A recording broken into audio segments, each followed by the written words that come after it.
te dizer uma coisa que está dentro da nossa Bíblia Sagrada. Capítulo 16, versículo 1 de Provérbios.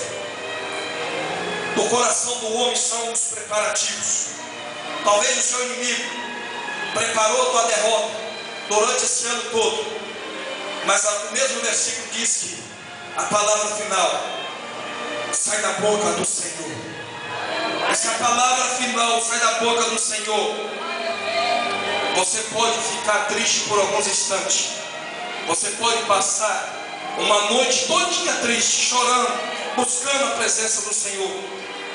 Mas o mesmo subsídio que encontramos nessa palavra na Bíblia tem no livro de Salmo, capítulo 30, versículo 5. O choro dura uma noite, mas a alegria vem ao amanhecer. Talvez você chora e não vê a tua vitória, mas ainda porque está noite para você, meu querido. Deixa eu te aclarear que você vai ver a vitória chegando nas tuas mãos. E se você crê nisso, dê glória para Jesus. E Deus então tirou aquele povo do Egito. E aquele povo parte rumo ao deserto, mas parte já murmurando, já parte já reclamando, se lembrando das coisas passadas. Nem parece que nós temos, 2 Coríntios 5,17, as coisas velhas se passaram, tudo se fez novo. Se ele tivesse acesso a esse escrito, talvez ele não teria murmurado tanto. Mas você, meu querido, para a honra e glória do Senhor, você tem acesso a essa palavra. Então você se firme na palavra, firme na rocha, construa novamente sua alicerce, mas dessa vez coloque ele em cima da rocha, que é a rocha inabalável. Talvez pode tentar abalar o teu ministério, abalar a tua vida espiritual, porque talvez o teu fundamento não está na rocha. Mas se você colocar na rocha o teu fundamento, nada vai poder abalar as estruturas da tua vida, porque Deus é mais forte, porque Deus é tremendo na tua vida, porque Deus é capaz de te fazer prosperar. E o povo então reclamando, foram para o deserto, e ali viraram as costas para o Senhor, e passados muitos anos, o templo do Senhor havia sido destruído. Jeremias profetizou que se o povo não se convertesse dos seus maus caminhos, que o povo não voltasse para o Senhor iria acabar, o Senhor iria terminar com aquele povo dentro de um cativeiro. Mas o povo não deu ouvido à voz do Senhor, o povo não quis saber de seguir as instruções de Deus.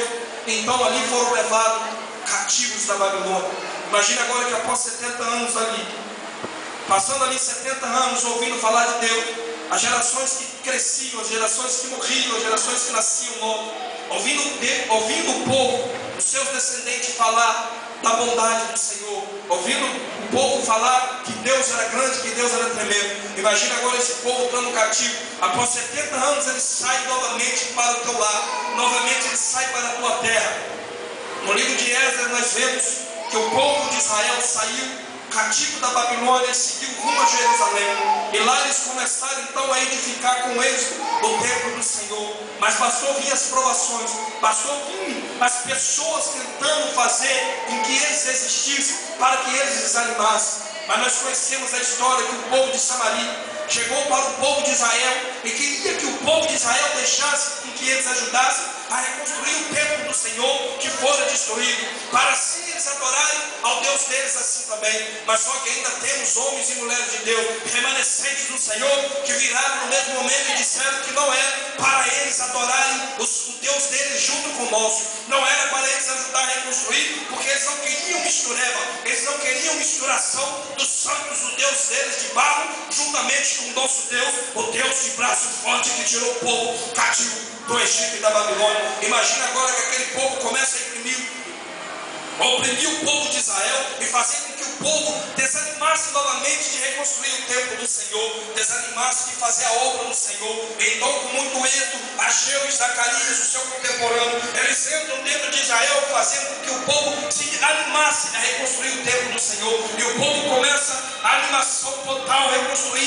fazem as bases. E a Bíblia fala no livro de Esdras que aqueles profetas mais velhos, sacerdotes mais velhos, levitas mais velhos que haviam estado dentro do primeiro templo, da sua primeira glória, eles começam a chorar em vozes altas ao só ver aquele alicerce que estava sendo fincado naquele momento dentro da casa do Senhor. Isso era para que se cumprisse a voz do Senhor que disse no capítulo 2, versículo 9, que a glória dessa última casa seria maior do que a da primeira. Imagina agora o povo olhando, então ali eles sendo reanimados, exortados a reconstruir o templo do Senhor dentro de Jerusalém. E eles começam com êxito e coragem, mas logo vem a tribulação, eles largam de lado e começam a relaxar e buscar seus próprios interesses, buscar suas próprias casas. Mas agora eu quero que você olhe dentro da Bíblia Sagrada, meus queridos, no Salmo capítulo 137, eles começam narrando uma história. Nós sentados à beira dos lagos da Babilônia, nós lembramos de quando pegamos os instrumentos e tomamos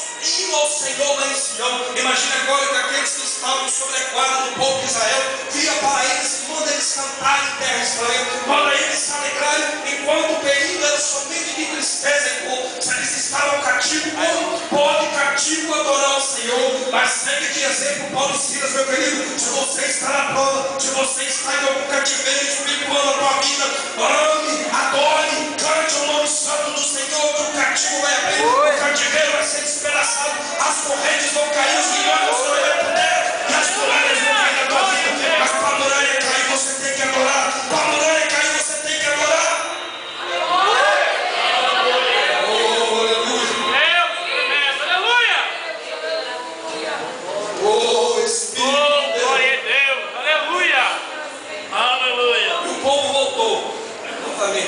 Sendo exortado, como é que o povo poderia se animar estando em terra estranha? Mas agora eles voltando, eles queriam buscar o seu próprio desfecho, buscar o seu próprio interesse, as casas deles que não havia, as casas deles que não estavam mais no lugar. Imagina agora cada um procurando só como fazer seus próprios compromissos, esquecendo de fazer a obra do Senhor, esquecendo de fazer a obra de Deus, esquecendo de reconstruir o templo do Senhor, a morada do Espírito Santo de Deus. Tem pessoas que hoje em dia deixam de fazer a obra do Senhor, fazem ela relaxadamente. Sem obra não tem templo do Espírito Santo. Se não haver obra, não tem templo do Espírito Santo. Se não haver reconciliação, não há templo do Espírito Santo. Então reconstruir o templo do Senhor, com muito tempo, passado o tempo, eles reconstruíram o templo do Senhor. E o Senhor ainda pergunta a eles, enquanto eles estavam no meio da construção, se ainda havia semente no celeiro. Essa palavra ela leva no sentido literal da palavra. Essa palavra aqui, semente, celeiro, fala de semente, alimento. Eu poderia muito bem aqui fazer uma explanação sobre semente, como nós seres humanos, o nosso Senhor, o nosso Deus disse para o povo de Israel, no capítulo 30, versículo 19 do livro de Deuteronômio, ele diz: eis que eu tomo os céus e a terra em testemunho contra ti, te proponho a bênção e a maldição, a vida e a morte, escolha pois o que queres, e viva tu e a tua semente. Eu poderia muito bem dizer, lá no capítulo 61, versículo 19, que nós seríamos conhecidos como semente bendita. Mas essa semente aqui está voltada para alimento. Após 70 anos, o povo cativo da Babilônia, quando eles voltam para Jerusalém, voltando mais de 50 mil almas, não havia dentro dos seus celeiros semente bastante guardada para alimentar todo o povo. Não havia comida suficiente para alimentar 50 mil almas que voltavam cativo da Babilônia. Imagina agora, por 70 anos a terra ficou sem lavrar. Por 70 anos ninguém produzia. Aqueles remanescentes que ficaram ainda em Israel não dava conta de fazer comida para tanta gente, não dava conta de produzir alimento para tantas pessoas que agora voltavam cativo da Babilônia. Essa era uma das preocupações do povo de Israel, quando o Senhor disse ao rei Dário, ao rei Sírio, que era para tirar o povo novamente para a tua construção, tirar o povo para a tua pátria, para que se reconstruísse o templo do Senhor. Imagina agora que o Senhor manda uma narrativa para eles, perguntando se havia videira, se havia semente, se havia um fruto dentro daquele lar, se havia um fruto dentro daquela casa. E o próprio Senhor, Ele mesmo responde: não há nada dentro dessa casa. Mas não tem importância, meu querido, ainda que falte tudo, ainda que nada floresça na tua vida, você ainda tem eu como o seu Salvador, você ainda tem eu como o suprimento da tua vida espiritual e material, porque Deus, Ele com a tua benevolência, Ele pode tudo sobre